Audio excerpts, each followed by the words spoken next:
Welcome to Radio Labyrinth Presents. If you guys have been keeping up with our Radio Labyrinth Presents, you'll know that we've done some interviews recently, but we're also going to start doing some things where we talk about things that we like, and we're going to call those Geeking Out. So this will be our first Geeking Out episode, and today's Geeking Out is going to be, of course, Loki, the new Disney Plus series following the adventures and misadventures of Thor's brother Loki and how he's going to be going forward with this whole timeline situation. So to join us tonight, we brought in Dean Poole. You guys may know him as Rockdale Tiger online. He's notorious around the Radio Labyrinth world. I want to thank Dean for coming in tonight and talking to us. Jeff is also with us tonight. So it's me, Jeff, and Dean. We're going to talk about Loki. Thanks for joining us, Dean. Glad to be here, Dustin. Jeff, good to see you as always. Thank you guys for having me. I've been hounding y'all for a while about doing a Loki episode, so I'm glad I get the chance to discuss a little bit with you guys. And we wanted to at least get a couple episodes under our belts before we had you on.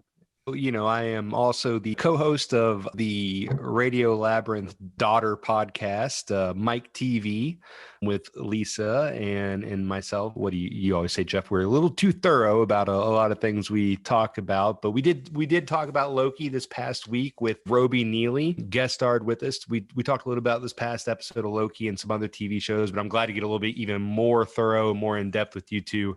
I know Tim kind of noped out of it. Steph didn't watch it yet, but I was glad you two at least seem to be into it, because so far this has been my favorite, MCU TV show. I've been excited about it too. I mean, it's anytime that something's going to expand the MCU or give more understanding to where it's going or even where it's been now, this whole storyline really is going to set precedents for the next generation of the MCU. Should probably say spoiler alert if you haven't seen the first two episodes of Loki yet.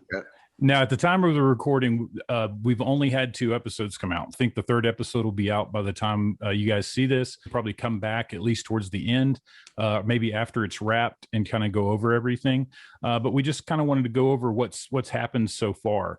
This takes place in a time where a lot of people say, okay, well, that's the Endgame Loki. And that's correct in that it is the Loki from Endgame, but it's the Loki from 2012, right after the end of the first Avengers movie, when he gets pummeled by Hulk and then escapes via the Tesseract during the time heist. Yeah, I absolutely love the way that they have, you want to use the term resurrected Loki in this.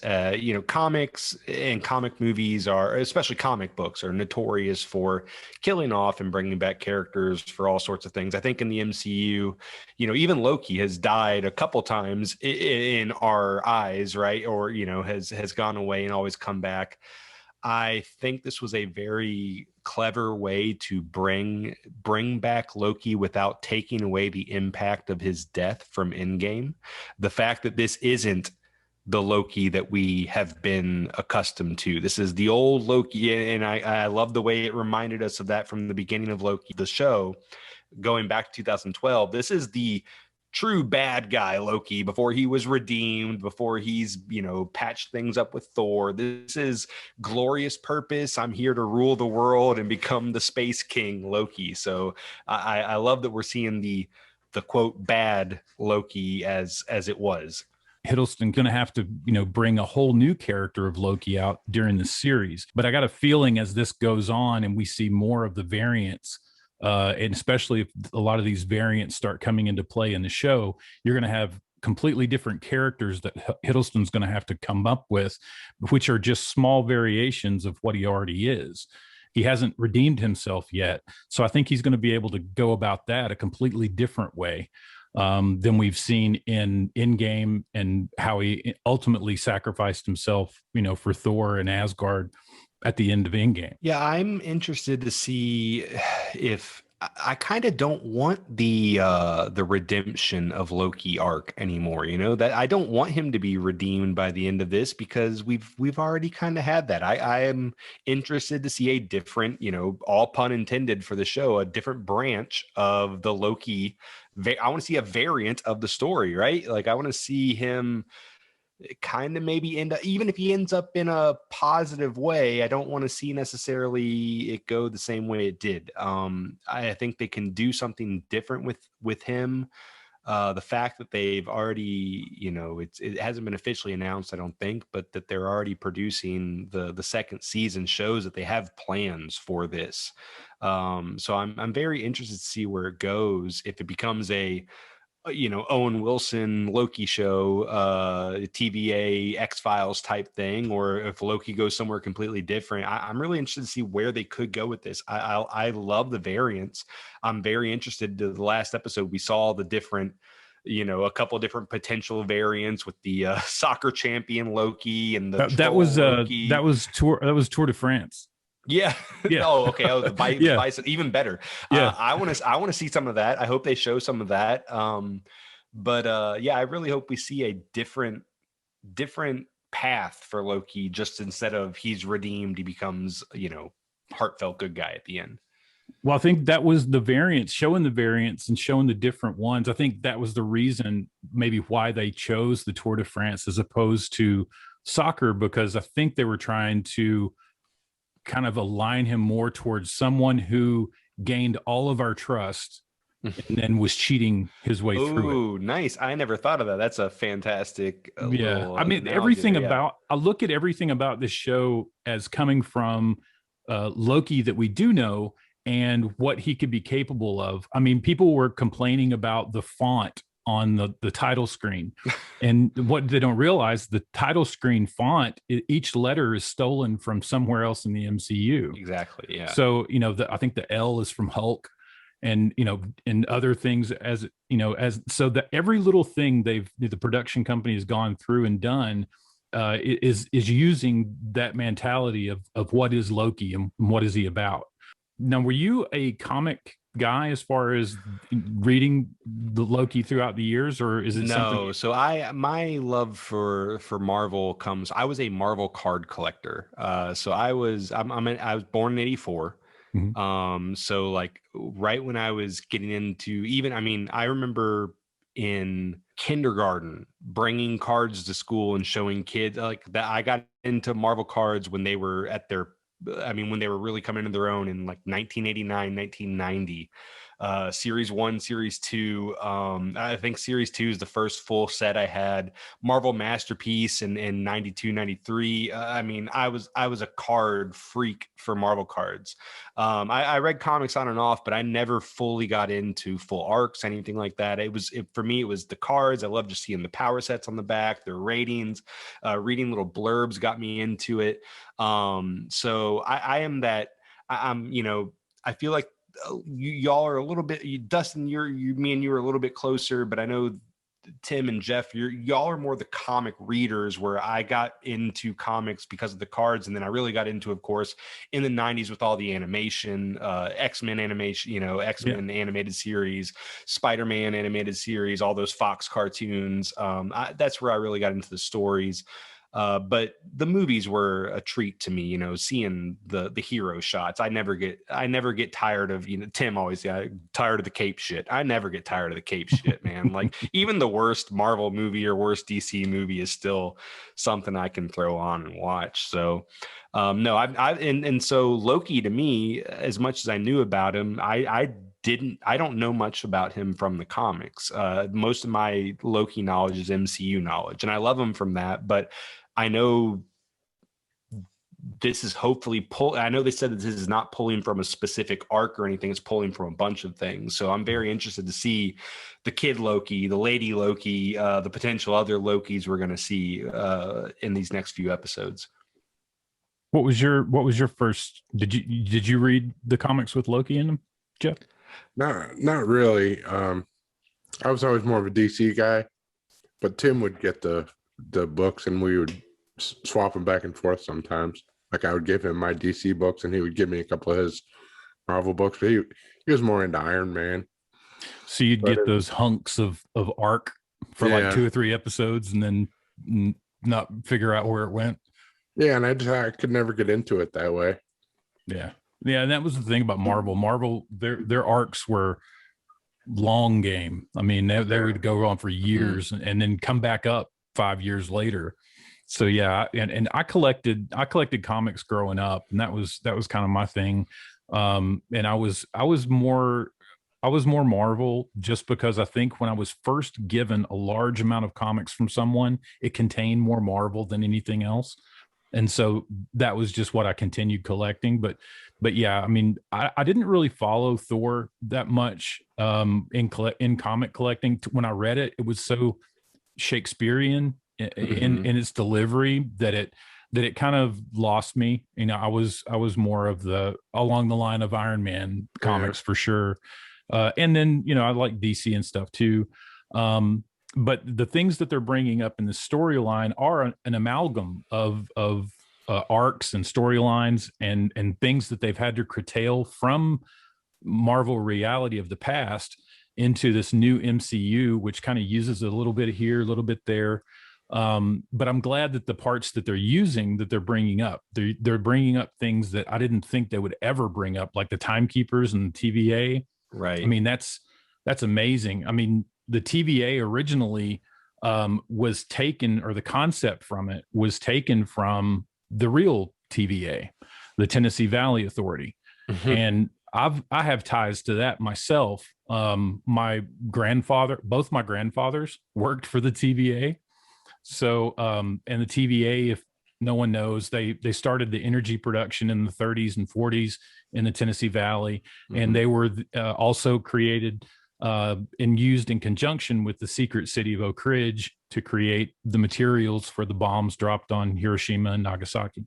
So my whole family is involved in either designing and building reactors for the TVA, or working to build the actual things that the TVA produced. And can you get me one of those? Can you get me one of those time doorways? Yeah, I'm trying to work on that myself. Or just a variant jacket. If you give me a jacket. Yeah, cool. I just want the variant jacket myself. That's but sweet. But it's really cool that they've kind of, and even they mentioned it in the last episode that, you know, the TVA was you know, kind of based off the original TVA, and it changed history in the United States. Yeah. And changed everything going forward. And they're kind of used that same concept for an overlooking body that is supposedly tracks the timeline, sacred. Yes, they're supposed to be true to what happens in the MCU as far as the main storyline. Going forward now, I think with this last episode, with the variant Loki, I think she has created or started what's going to be the multiverse. It's created all of these time jumps that are breaks, and now we're going into new territory. You know, I geeked out about this. The first 10 minutes of the show of episode 1, they mention the words madness in the multiverse, which of course is the next Doctor Strange movie, Multiverse of Madness. So they're clearly setting the table for a lot of things. What it also seems to be doing in this show so far is to almost get us away from basically what MCU has been so far, the Infinity Saga. And it's kind of saying, hey, we're done with that. The Infinity Stones in the drawer as the paperweights. I love this last episode where the conversation Owen Wilson and Loki have about where they come from. And, oh, you just think that the TVA was here and they created you and now you work for them? Yeah. And he's like, what did you come from? You came from frost giants, and your dad was Odin, the god of gods, and your brother was Thor. It sounds ridiculous. If you think too much about where any of us come from, it kind of sounds ridiculous. So I love that they're kind of just cutting off our past, and in the sense of, hey, don't overthink it. Even their conversation about the whole time travel rules, and, well, can't we just show up before the variant did this? And no, even though it happens, we have to show up in real. Don't think about it. He basically, Owen Wilson keeps saying, don't think about it. Marvel, what you just said, Dustin, made me think Marvel has been a long game production as comics, and they just did that in the movies for 10 years, made the most successful saga of movies of all time. You can't argue that in any way, whether you like it or not, if you're bored of it or not. It's the most successful movie series of all time. They basically made a 10-year movie television show as far as a series. And so now they're just saying like, hey, yeah, we did all that, but we're going to move on, and we can't keep thinking about if it makes sense every time or if we made some mistakes as far as continuity. We're kind of just blowing that up. And so blowing up the timeline is kind of like blowing up the Infinity Saga, saying like, don't worry if anything from now on actually connects or makes all the continuity sense. It's going to work out. We're good. Just don't think about it too much. If you think about anything, it's a little ridiculous. So I think that's what's beautiful about this show, or at least what I'm hoping is beautiful about this show. And also that they're embracing the streaming services and the technology of the day, rather than just relying on the box office, which you absolutely can't really do much anymore. Yeah, I mean the putting out WandaVision in conjunction with this, which definitely has its ties, even though nothing so far has been mentioned in Loki about WandaVision. But I think that the time frame of Loki is far into the future. I don't think it's anywhere near where we are in the reality of the MCU right now, because they jump ahead, at least in the second episode, to 2050. So it's already 25 years after the Endgame has happened. So there's still the Rock Smart. Yeah, still, Rock Smart. They still have they're still at play, which they've been at play in the MCU since Iron Man. Right. They've always been in the background. It's an oil company that was owned in the Iron Man universe. It's always kind of been there as a competitor for Stark. Mm-hmm.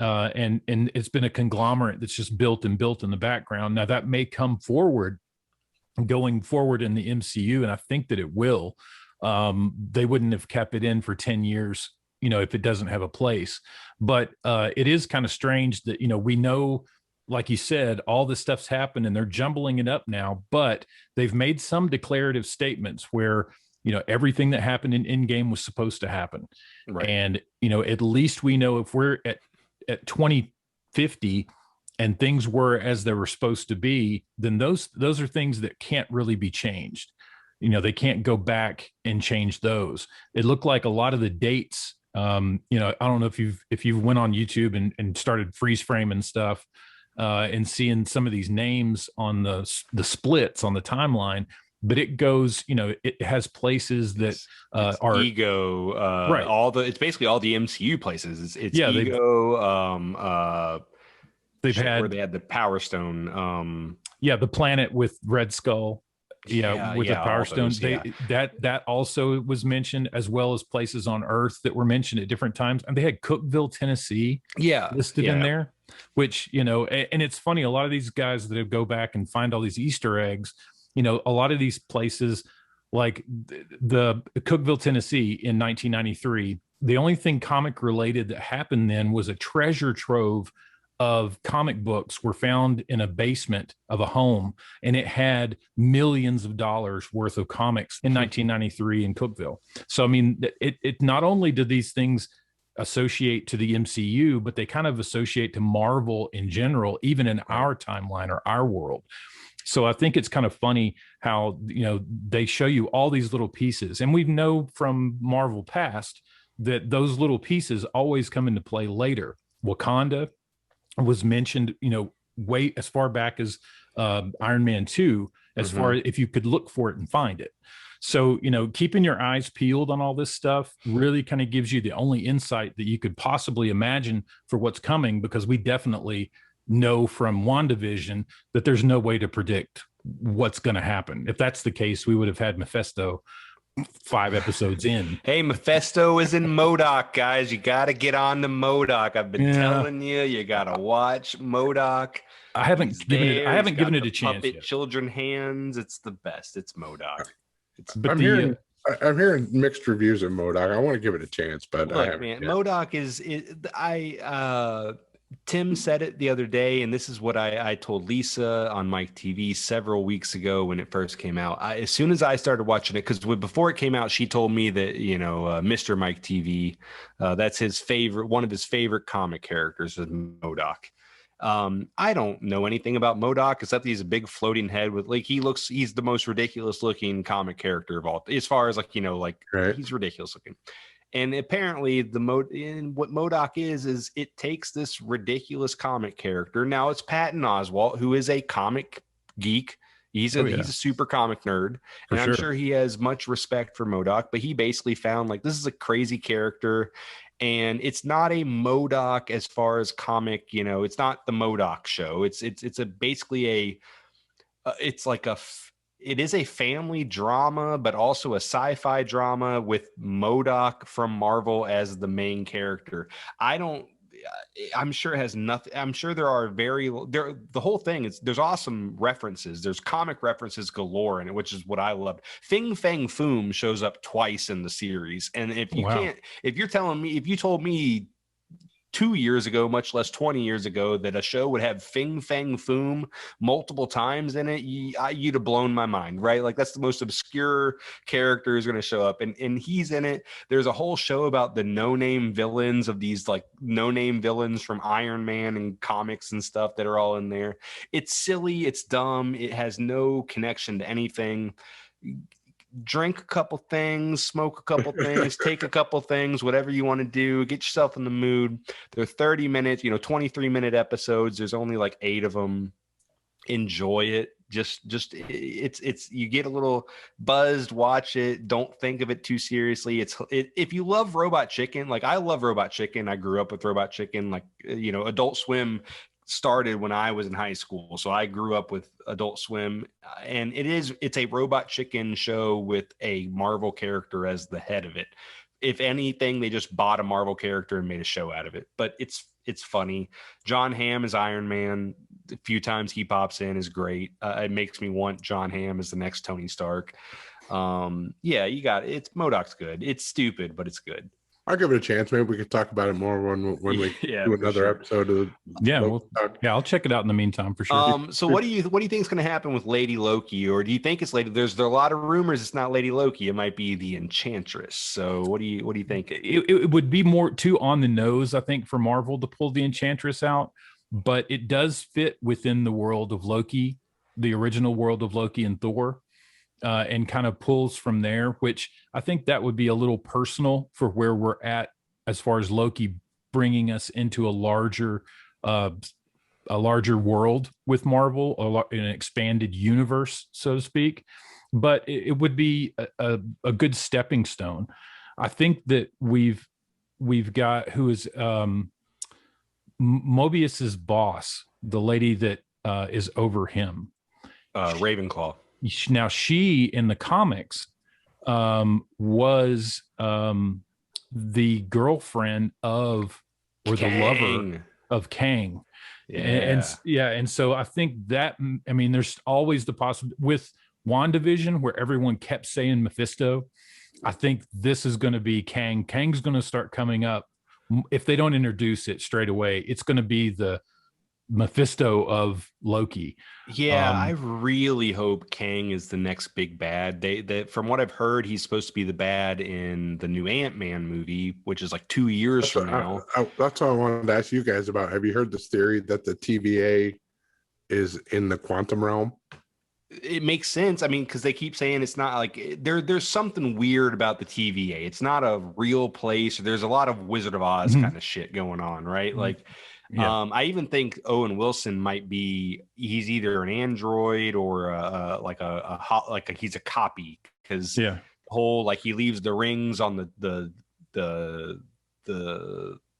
table next to the couch, and she's like, "Oh, you kept leaving those rings." And I know it seems like he's just being Owen Wilson, like, "Oh, who left those rings? Wow," But I think it might be he's not remembering. There might be some, I don't know how long I've been here. Time works funny, like that kind of thing. Yeah, a lot of those references are made with everybody, not just him. The little hologram trainer. When it was asked minutes, it was asked, "Do you are you a person or you're recording?" Right. And they didn't know. It didn't know if it was or not. Right. So I think something is pulling the strings on everything that the TVA is. And even the first episode of Loki saying, how would I know if I'm a robot? If I'm a robot, and I don't. And that was what I was. Yeah, that's exactly what I was getting at. If they ask that question, and it's such a powerful question, because there's a whole section of being inducted into the TVA as an inmate, as to whether or not you're a robot. That's going to come into play too. As observers of this series and what we see on the internet and what pops up, we've only got one clue or one cheat to the next episode, and that's the original photo that was given of Loki as a series to begin with. The Loki with the horns. He's got two henchmen on either side of him, and he's wearing buttons that look like presidential buttons that say Loki. I think when they find Loki the next time, that's going to be who we find. We find someone who's been given, through whatever he walked into, he's taken over that little section of, in his own little world. And they're going to have to find him, the original Loki that they started with, to help finish fixing some of this stuff. And he's going to, kind of like how they found him in Ragnarok, where he had started his own thing, right, and his own climb to power. And now you can't really put your finger on it as to where the show's going to go. It's only 6 episodes, right? I know, right? Yeah, that's what I'm saying. It's only 4 more episodes. I don't want to see more episodes where they're just sitting across the desk talking to each other. I think that was this one. I think that was just the second one. Because I know normally I would just tune out and like play with my phone while that was going on. But I'm like, if they're going to spend 80% of the episode just talking to each other, this shit has to mean something. The stuff they're talking about, it's got to be important. Yeah. It is. I mean, like I said, I love the conversations they're having. Like I said, I think it's kind of it is. I've seen this stupid meme, and as much as I want to hate to connect this to Star Wars, it is the Luke throwing the lightsaber over his shoulder concept of, it's basically Owen Wilson saying like, "Hey man, forget what the fuck happened." This is going forward at this point. But there's weird stuff happening. I know that the showrunners have said that they want every episode to be like a different style of episode in television. So I'm hoping that we see some more time shenanigans. I mean, the second episode, one of my favorite parts was when they go to Pompeii. And we can't do too much, and he just goes fucking crazy, letting the goats out, throwing vegetables at people, and telling them, "You're gonna die. It's okay, whatever." I would love to see more of that. I want to see other Lokis, whether it's Hiddleston or other actors playing it. They really want them to just go wild. This needs to be the weirdest show. Yeah, I think as far as it being weird, it's going to be weird, but people are asking how's this going to connect. But the fact that they are making another season, and we do have a couple of years before Doctor Strange comes out, it's all going to, I think, lead. And the writer of this is also the writer of Doctor Strange, so he's this is all connected, even more so than WandaVision. Whereas I think WandaVision is going to be tied to Doctor Strange. I think the personal connection between Doctor Strange and Wanda are going to be the crux of their relationship. Whereas Loki opening this Pandora's box up is going to be the world that it's set in, or at least what they're trying to deal with. Well, I mean, even before Doctor Strange, and you got your Spider-Man on your shirt, the Spider-Man. MCU Spider-Man 3, the next Spider-Man 3 is supposed to, have multiverse ties with other Spider-Men and other Spider-Man villains. It's basically been confirmed that multiple actors from the other Spider-Man universes are part of it. And now if they're going a different, multiverse, as they're going Spider-Verse versus an MCU, but Spider-Man is part of the MCU now, so they've tied up those Sony ties. So I mean, this has to have some part of that. I think that's what, and the rumors are that maybe one of the multiverse lines is going to happen is a Sony multiverse, where we go back into that, and that's where Morbius is going to be, as well as Venom and Carnage. Those are going to be something where and it looks like other Spider-Men. More specifically, Tobey Maguire looks like he may be coming back as well. And I think all of them. I think Garfield. I've heard Willem Dafoe's back. I've heard, I've heard Alfred Willem Molina Dafoe's is already. Alfred Molina is interviewed saying he is back as Doctor Octopus. Jamie Foxx is back as Electro. but all of these we're going fall full still under the Spider-Verse, baby. Sonyverse. Yeah, but I mean, but they did another. You know, I mean, Marvel and Sony have made another kind of tie. They've kind of gotten back in agreement. In fact, even to the point to where I think Disney Plus is supposed to finally have all the Spider-Man movies coming to Disney Plus soon. So I mean, Disney's making sure they take it. They've realized that it's stupid for them to. I think Disney's finally said, like, whatever fuck we got to pay or whatever we need to do. Like Spider-Man's more important to our bottom line than doing this bullshit with Sony. Again, it's speculation galore. I mean, there's nothing but speculation because, you know, I don't even know if they even know exactly how it's going to turn out. But Kevin Feige, we trust, right? But it's, as far as any of it, I don't care, because it's superhero movies that I loved as a kid that I'm finally getting to see, you know, in all of its modern glory. You know, I wouldn't have enjoyed, I mean, I would have enjoyed a Venom movie when I was 12, but it would have been like Masters of the Universe. You know, that would have been the quality of a movie that I would have gotten. And I would have loved it for nostalgia. But man, you know, waiting all these years and getting the technology that we've got now to produce these films, it's so worth it, even if it's a bad one. Right. I mean, I remember in 9th grade sitting for that X-Men 1 movie, and just how, even though it was like, okay, they're not wearing the costumes I want them to wear, it's not quite as, but it was still just fucking awesome seeing the X-Men in a big screen in a movie. But you know, what it's come to, the Avengers, the first time you see that hero shot in Avengers, and you see Spider-Man disappear in Infinity War, and then Tony Stark snap those fingers in Endgame. I mean, I get that people can get tired of it or think they're getting too far, but I will say that the MCU is not done with Star Wars and some of these other things. My daughters actually we rewatched Infinity War and Endgame this past week because they wanted to watch them. And, you know, even the scene in Endgame where all of a sudden she's not alone and all of the women characters show up, and it's like, okay, so we decided we need a all women character scene. You know, it's so shoehorned in, but it's like, you know, at the end of it, it's still fucking all these characters that I think are awesome, and they're like kicking ass. It's cool. Yeah. It doesn't matter to me. I love it. I'll watch it all. It's great. And then Loki, like I said, it's weird. The more obscure Marvel's getting, the more they're stepping outside of those mainstream lines. I'm in for that all the way.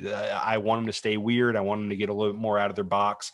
Can't wait for Shang-Chi, Eternals, all these movies that look a little bit different.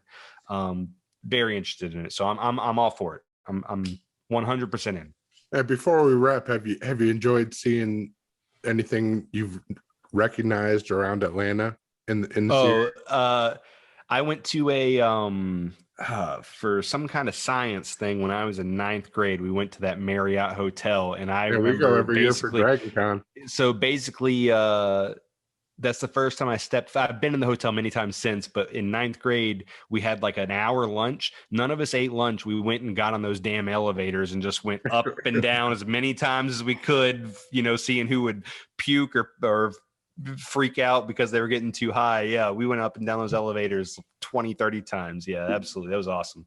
Yeah, we're going to be hopefully talking to Dan Carroll soon, coming up for Dragon Con. But if those guys don't go through the trouble of creating the timekeeper statues and putting them in the Marriott, they're really even doing here. Yeah. I know we're about to wrap, but since we're just talking about in the can, what do you think? Thoughts on the Black Widow movie? I'm looking forward to it. Yeah. I mean, the reviews have been good. Downside to it is just the length of time that it's been sitting on the shelf. Yeah, I think a lot of this, there's not really going to be a lot of new connections, but I think it's going to fill in some holes that for either WandaVision or Endgame, as far as there's going to be some flashbacks or some flash forwards And of course, with this multiverse, there's always the possibility that there's a new branch where she survived. Right. So going forward, I didn't never wrote her out when it happened. But I'm excited for the movie. I'm excited more to see all of her beginnings in her original group that she worked with in Russia. I think that it's going to be, I think it's probably going to be a lot funnier than people think that it would be. But I hope that it doesn't fall like a lot of where it ends up being more of an assassin movie. I think that's what everybody expects. More of a La Femme Nikita ripoff. And that's what, which is essentially where all of those characters that all of those other movies came from was the Black Widow story. Right. But, therein lies the same problem with John Carter. You don't want to have something that's been done and was the basis for everything that went after it. But when you go to show the original story, it's boring to everyone because they've seen it already before. So I hope they take that into account and it's kind of done in a new way. But I think it'll be enjoyable for sure. Yeah, I've heard the good. One of the things I heard, which I actually think is a good thing, is that apparently it is if you just take the MCU movies, it's the most like standalone movie, outside of maybe Iron Man 1, because it was a standalone, or maybe the Incredible Hulk. But it is a very standalone movie, which I think is good because, like you said, it's not going to impact anything moving forward. It might fill in some blanks from the past, which is good. I do hate that it spent so long going, sitting there without coming out. Yeah. But to tell you the truth, as much as Disney has been a proponent of the Premier Access stuff, they must have confidence it's still going to make bank if they held it for, at this point, almost 18 months. Yeah. Yeah. So to put it out, they have confidence it's going to be a good movie and make money. And let's face it, at this point, if there's a franchise that's going to put butts back in the seats, it's Marvel. Oh, for sure. Yeah. I mean, just this, with the movies like The Quiet Place 2. I mean, it's already shown that people will go back to the movies and I just went this weekend and there was maybe 25 people in the theater. So it was like a weekday night on a normal. The theater was never real busy to begin with. So I think 25 people is probably average crowd for that theater out in Austell. Yeah, I've told my kids that's what Black Widow's what we're going. That's going to be our first movie back in the theater. And they've even kept asking because I don't think it even is Premier Access. I don't think it's going to be. They just announced it today. Is it going to be? Yeah, okay. Yeah, it's going to on Disney Plus if you want to, pay that extra $20. Well, I mean, we bought Cruella, we bought Raya and the Last Dragon. Well, we've done them all because to me, I have 2 daughters. So for us, a family of 4 going to the movie theaters, we might as well pay $30 and own it right off the bat. So if we can't go see it in theater anyway, it's not a big deal for us to pay $30 to have it. So, but I told the girls, they asked are we going to buy the Black Widow if it comes out? I was like, no, we'll go see it in the theater. I love seeing Marvel movies in the theater. I haven't been in a theater for 18 months. So let's go. Let's do it. We're vaccinated. Let's go get it done. I might do that myself. It'll be the first time. Yeah. It's been, I gorged myself on popcorn. I hadn't had movie theater popcorn in over a year. I was like, I'm going to eat an entire large popcorn. Hell yeah, man. Couldn't do it. I only got about halfway, but no. Yeah, at least you were there and were able to attempt it. Yeah. That's did you fill it up on your way out, take it home, put it in the bag? I thought about it. All right, Dean. Well, thank you for joining us tonight on this first inaugural Geeking Out episode. We'll set up another one. Let's let the other 4 episodes run out and see where Loki takes us. And then we can definitely come back and kind of figure out where it's going to take us, after the series. But I appreciate you coming on again. If you want to plug your podcast, Please do. Yeah, I appreciate it, guys, for having me. Please, if you're already subscribed to Radio Labyrinth, then occasionally you get a episode that says MicTV. You might think it's a misprint. It's not. We're part of the Radio Labyrinth family. It's already automatically downloaded. You might as well listen to it. Listen to me and Lisa talk about some TV shows we're listening to. You can also check me out on the Hyperdrive podcast. That's me and my buddy Jared talking about things. If you enjoyed our friend Roby Neely a couple weeks ago on Radio Labyrinth, he is our podcast editor, makes us sound way better than we are. Instead of just two idiots getting progressively drunk and talking about things, now there's some musical interstitials in between it. So yeah, check us out, Hyperdrive Pod or MicTV podcast. Cool. Thanks for coming on, man. Absolutely, guys. I appreciate it. Thank you all. So hang in there. We'll see you next time. And as always, remember to keep it canon and thorough.